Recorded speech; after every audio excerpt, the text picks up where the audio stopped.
¿Qué otras sugerencias tienes para las personas que están esperando una corte, que están preparando una declaración? El primer consejo, como tal, es no mentir. No hay que establecer hechos que no me han pasado o agrandar lo que pasó. Porque finalmente cuando una persona está mintiendo, se nota.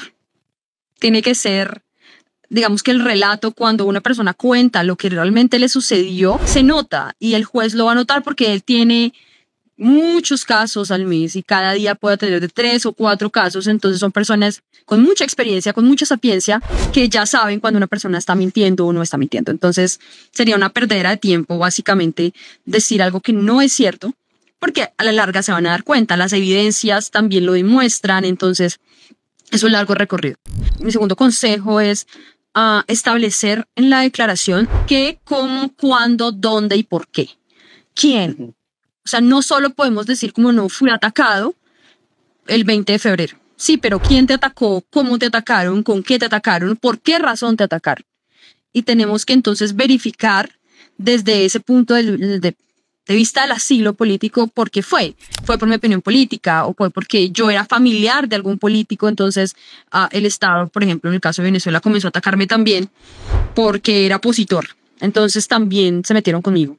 Pero hay que establecerlo muy bien porque de eso depende, digamos, la teoría del caso y lo que se va a establecer luego en las evidencias y en los documentos que se presentan en la corte. Ana, ¿algún otro consejo que quisieras compartir con nosotros antes de terminar?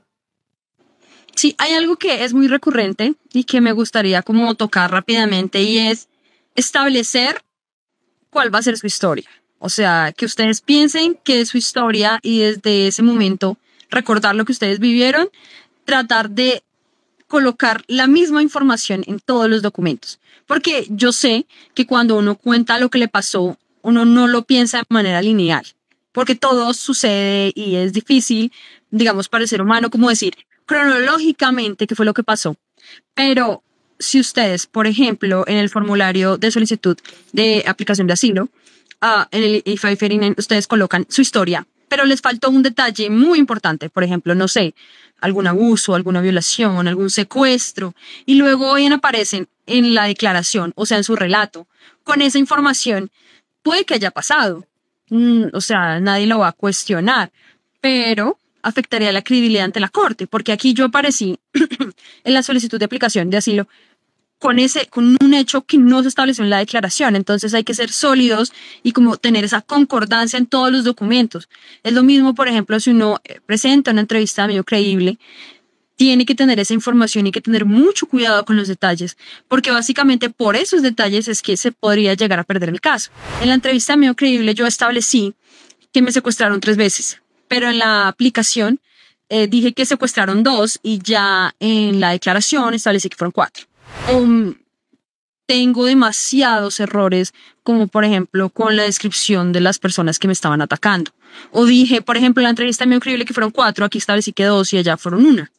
Por más de que no tengamos una precisión en cuanto a las fechas, porque somos seres humanos, se nos puede olvidar, digamos, la fecha exacta, tenemos que tener precisión en cuanto a los hechos que, digamos, bordan todo lo que nos sucedió. Entonces se tendría como mucho cuidado con eso en general para que todos lo tengan en cuenta, porque son muchos errores los que he visto y que han afectado el caso, digamos, a consecuencia de tener esa disparidad entre todos los documentos, que es básicamente lo que revisa el juez.